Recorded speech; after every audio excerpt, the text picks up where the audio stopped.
धर्म के विषय में सब विचार करते हैं। कोई अपने ही धर्म के विषय में, कोई अन्य के धर्म के बारे में।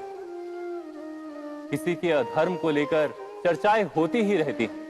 कोई भी ऐसा नहीं है जो धर्म के विषय पर विचार ना करता हो। किंतु वास्तव में धर्म है क्या? क्या कोई ये समझ पाया है?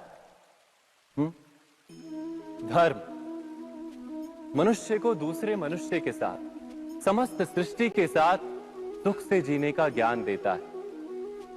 यही कारण है कि किसी धर्म के स्थान पर मनुष्य को सदा ही शांति प्राप्त होती है। क्या यह आपका अनुभव नहीं? अर्थात धर्म मनुष्य के सारे संघर्षों का नाश करता है। पर यह किस प्रकार संभव है कि किसी मनुष्य को किसी अन्य के साथ कोई संघर्ष ना हो? विचार करें, जहां प्रेम होता है क्या वहां संघर्ष भी होता है? आप कहेंगे हां, अवश्य होता है।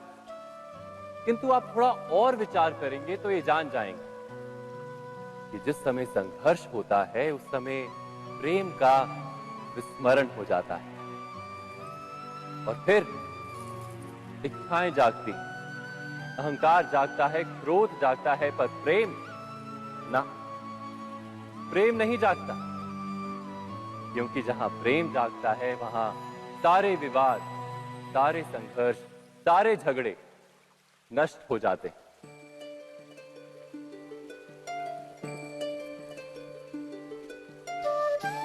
यदि ऐसा ही प्रेम सारे विश्व के लिए जागे तो केवल मनुष्य नहीं, पशु पक्षी के लिए, घास के तिनके के लिए भी यदि हृदय में प्रेम हो तो क्या कोई क्रोध का कारण रह जाता है? नहीं ना। एक व्यक्ति के हृदय में दूसरे व्यक्ति के लिए जो प्रेम का भाव होता है, वही प्रेम भाव समस्त सृष्टि के लिए हो तो उसे करुणा कहा जाता है।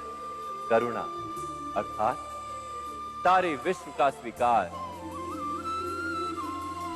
सबके लिए केवल प्रेम और कुछ नहीं, कहीं किसी के लिए कोई विरोध नहीं। करुणा ही वास्तव में सारे धर्मों का सार है। धर्म यदि वृक्ष है तो करुणा ही उसका मूल, उसकी जड़।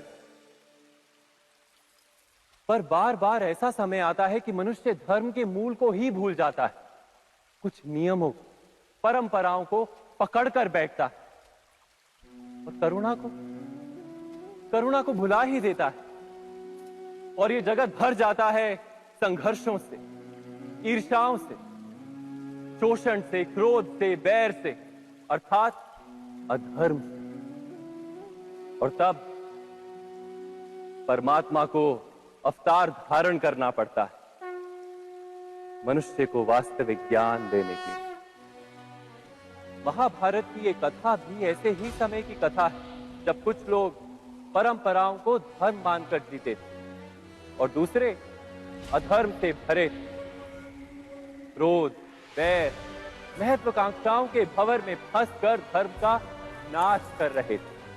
व्यक्ति को व्यक्ति से प्रेम तो था, किंतु समस्त विश्व के लिए प्रेम नहीं था हृदय में। जगत में करुणा नहीं। इसी कारण से मैंने अवतार धारण किया।